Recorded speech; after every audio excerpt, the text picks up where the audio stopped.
నమస్తే RTV news కి స్వాగతం. మీ సమస్య పరిష్కారమే మా లక్ష్యం. మీ సమస్యలను వాట్సాప్ చేయండి చాలు. 9492726238. మా వార్తలు మీకు నచ్చినట్లయితే లైక్ చేయండి, షేర్ చేయండి, సబ్స్క్రైబ్ చేయడం మాత్రం మర్చిపోకండి. పర్యాటక రంగానికి కూటమి ప్రభుత్వం పెద్దపీట. బాలారంలో 50 లక్షలతో చెరువు ఆధునీకరణకు శంకుస్థాపన. పాడేరు మాజీ ఎమ్మెల్యే ఇన్ఛార్జ్ గిడ్డి ఈశ్వరి.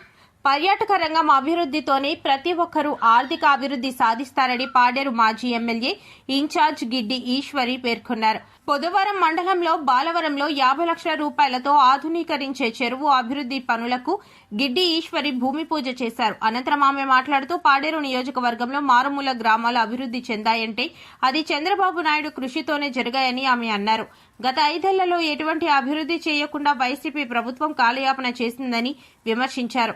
అభివృద్ధిపై రాష్ట్ర ముఖ్యమంత్రి చంద్రబాబు నాయుడు, ఉప ముఖ్యమంత్రి పవన్ కళ్యాణ్ ప్రత్యేక చొరవతో మన్య ప్రాంతం అంతా అభివృద్ధి చెందుతుందని తెలిపారు. అనంతరం రాష్ట్ర బీసీసీఎల్ ఉపాధ్యక్షుడు మాట్లాడుతూ బాలారంలో ఆధునీకరించే చెరువుకు స్వర్గీయ మాజీ సర్పంచ్ అప్పన్న శ్రీరాములు పేరును నామకరణ చేయాలని ప్రతిపాదించారు. రానున్న ఎన్నికల్లో 33 పంచాయతీల్లో గెలుపు గుర్రాలకి టికెట్లు కేటాయించి గెలుపొందే విధంగా ప్రణాళికలు రూపొందించాలని సూచించారు. ఈ కార్యక్రమంలో APD Lalam Sitaiah, project PO Shankarrao, Paderu AMC chairman Machchali Mangatalli, TDP మండల అధ్యక్షుడు కాకూరి చంద్రరావు, ప్రధాన కార్యదర్శి తోట దొరబాబు, సర్పంచ్ అప్పల నరస, టీడీపీ నాయకులు బంటు లక్ష్మణ్, కోఆపరేటివ్ చైర్మన్ సుమ్మర్ల సాంబశివరావు తదితరులు పాల్గొన్నారు. పెట్టినటువంటి చరిత్ర కూడా మన కూటమి ప్రభుత్వమే, గౌరవ ముఖ్యమంత్రి చంద్రబాబు నాయుడు. ఒకటి కాదు, రెండు కాదు. మరి ఇవన్నీ జరుగుతున్నప్పుడు ఖచ్చితంగా గతంలో ఇందాక చెప్పినట్టుగా 33 పంచాయతీల్లో ఈసారి కూడా మనం 33 పంచాయతీల్లో మన సర్పంచులు కానీ ఎంపీటీసీలు కానీ లేకపోతే రాష్ట్రంలో దేశంలో మనం అధికారంలో ఉన్న ఈరోజు కాన్స్టిట్యున్సీలో కొంత మనం కోల్పోయి ఉన్నాం. దానిని మళ్ళా మనం రిపీట్ చేసుకోవాలంటే ఖచ్చితంగా పంచాయతీ ఎలక్షన్స్, ఎంపీటీసీ, జెడ్పీటీసీలు మన బలాన్ని చూపించుకొని మన ఓటు బ్యాంకుని పెంచుకోవాలి. దీన్ని ఇంకా మనకు ఇంకో కొంచెం అదృష్టం కలిసి వచ్చింది ఏంటంటే సర్ ప్రోగ్రామ్. ఎందుకంటే 2002లో ఉన్నటువంటి ఓటర్ లిస్టు ఎప్పుడో 20-25 సంవత్సరాలకు ఒకసారి మళ్ళా ఓటర్ లిస్టుల నమోదుని చేసే ప్రక్రియ కూడా ఈ సమయంలో రావడం మనందరి అదృష్టం. ఈ సర్ ప్రోగ్రామ్ 2014లో నుంచి 19 వరకు డబ్బులు లేవని చెప్పే బేరం లేకోకుండా ఆ రోజుల్లోనే 2000 రూపాయలు పెన్షన్ పెట్టారు చంద్రబాబు నాయుడు. 200 పెన్షన్ నుంచి 2000 చేశారు. ముఖ్యంగా మన ఏజెన్సీ ప్రాంతాలకు 50 సంవత్సరాలకే పెన్షన్ ఇచ్చేశారు. అలాగే పసుపు కుంకాలు ఇచ్చారు. ఇక ఆ రోజు చంద్రన్న బీమా కానీ, చంద్రన్న కానుకలు కానీ ఇవన్నీ కూడా సంక్షేమ పథకాలు ప్రవేశపెట్టారు. దానికన్నా ఎక్కువగా ఈరోజు సూపర్ 6 సూపర్ హిట్ చేశారు. ఏదైతే మహిళలు ఉన్నారో మహిళలకు ఎక్కువ పెద్దపీట వేసినటువంటి ప్రభుత్వం కూటమి ప్రభుత్వం. ఈరోజు మహిళలు ఉచిత బస్సు కానీ,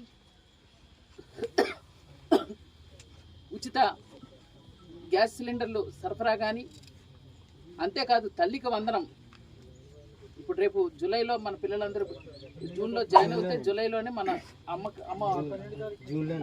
17 నుంచి మళ్ళీ రీఓపెనింగ్ అయితే జూలై లోపల కల్లా ఖచ్చితంగా తల్లికి వందనం అందరికీ వెయ్యాలని ఇప్పుడే కసరత్తు చేస్తున్నారు.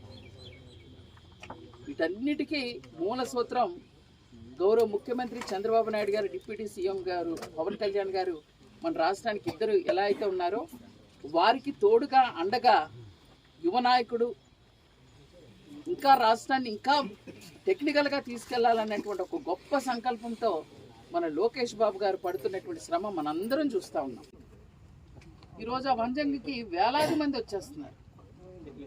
అలా చిన్న కొట్లు, చిరు వ్యాపారస్తులు అందరూ కూడా ఏదో ఒకటి టీ కొట్టో, టిఫిన్ కొట్టో ఏదోలాగా తెలుస్తుంది. ఇది మనందరికీ కూడా అభివృద్ధే కదా. ఇంత అభివృద్ధి చేసినటువంటి కూటమి ప్రభుత్వానికి ఎంతసేపు మనకు ప్రభుత్వం ఏమిచ్చింది అని అడిగే కన్నా మన కూటమి ప్రభుత్వం మనమేమిచ్చామన్నది దయచేసి ఈ రోజు నుంచి మీరు ఆలోచన చేయండి. ఇంకా గోవింద్ మాస్టర్ అన్నీ మీకు వివరంగా చెప్పారు. ఎందుకంటే ఇది ఏ ఒక్కరిదో కాదు, ఇది ప్రజల సంపద. ఈ ప్రజల సంపదని మీరందరూ కూడా బాధ్యతగా రక్షించాల్సిన బాధ్యత కూడా మీ అందరి మీద ఉంది. ఎందుకంటే మన ఇల్లు మన సొంతది అన్నప్పుడు ఒకలాగా చూసుకుంటాం.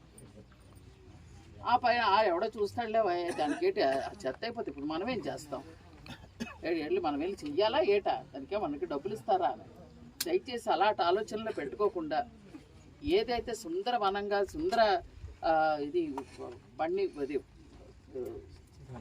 చెరువుని చేస్తున్నారో దీన్ని శుభ్రంగా ఉంచుకునేటువంటి బాధ్యత కూడా ఈ చుట్టుపక్కల ఉన్నటువంటి గ్రామాలకు పంచాయతీలకు ఉన్నాయని నా అభిప్రాయం. సారించినటువంటి ప్రభుత్వం మన ప్రభుత్వం.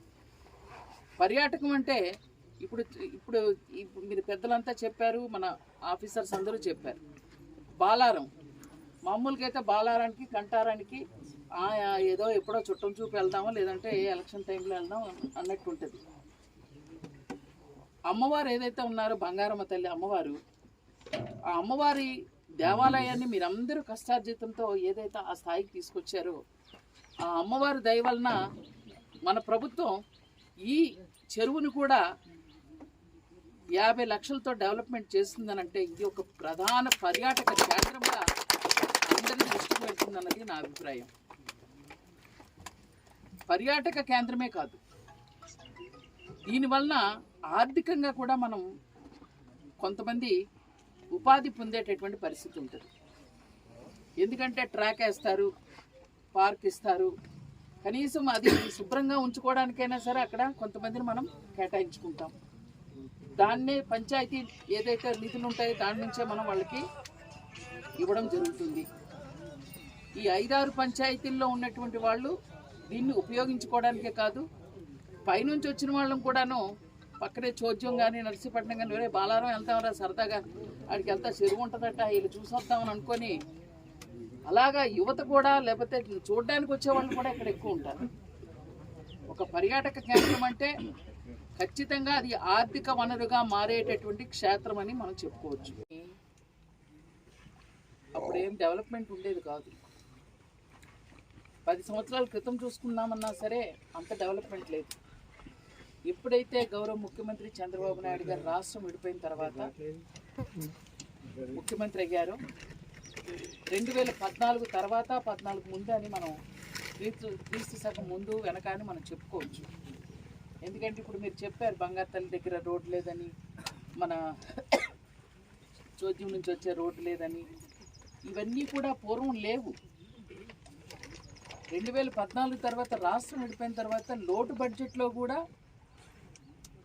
ఆయన దార్శనికుడు, అలాగే విజనరీ, భవిష్యత్తు తరాలకి ఏం చేయాలన్నదంటే ఇప్పుడు మనందరి ఆలోచనలు ఏంటి, ఇప్పుడు మనం ఏం చేస్తున్నాం, ఒక గంట తర్వాత ఏం చేస్తున్నాం, లేదంటే ఒక సంవత్సరం తర్వాత ఏం చేద్దాం అన్నది ఆలోచిస్తాం. కానీ వారి కోసం కాదు, రాష్ట్రం బాగు కోసం 25 సంవత్సరాల తర్వాత ఏం జరుగుతుందని ఆలోచించేటువంటి దార్శనికుడు గౌరవ ముఖ్యమంత్రి చంద్రబాబు నాయుడు గారు. అలా ఆలోచించి మన పాడేరు నియోజకవర్గంలో సీసీ రోడ్లు అసలు ఎప్పుడు మనం కలగనలేదు. ఇంటి ముందు సీసీ రోడ్లు కానీ ప్రధాన రహదారులు కానీ ఈరోజు పాడేరు నియోజకవర్గంలో మారుమూల ప్రాంతాలు, మామూలుగా అయితే కొయ్యూరు మండలంలో చిట్ట చివర బోదరాళ్ళ, అసలు బోదరాళ్ళకి రోడ్డే ఉండేది కాదు కదండి. కూడా చెరువుల మీద ఆధారపడి వ్యవసాయం చేసుకునేవారు.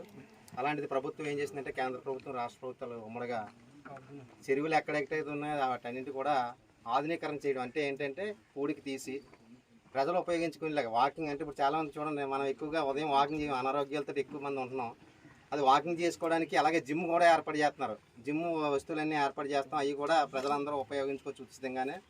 తర్వాత సిమెంట్ బెంచీలు కూర్చోడానికి, సాయంత్రం సరదా కూర్చోడానికి, ఉదయం పూట కూర్చోడానికి సిమెంట్ బెంచీలు, సాయంత్రం పూట లైట్లు, సోలార్ లైట్లు, ఇవన్నీ కూడా ఏర్పాటు చేయడం జరుగుతుంది. భవిష్యత్తులో చేపలు కూడా మనం పెంచుకోవడానికి ఇక్కడ ఉపయోగకరంగా తయారు చేయడం జరుగుతుంది.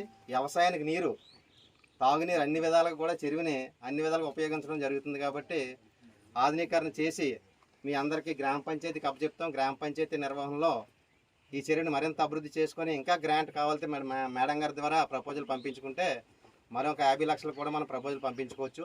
ఇలాగ దఫదఫాలుగా మన జిల్లాలోని అన్ని చెరువులను కూడా అభివృద్ధి చేయడానికి ప్రభుత్వం కంకణం కట్టుకుంది. అయితే మనం యాక్చువల్గా 4 చెరువులు పంపించాం. ఆ డీటెయిల్స్ ఒక చెరువు శాంక్షన్ అయింది ఫస్ట్ ఈ విడతలో సార్. నెక్స్ట్ కూడా ఉన్న చెరువులు కూడా శాంక్షన్ అవుతాయి.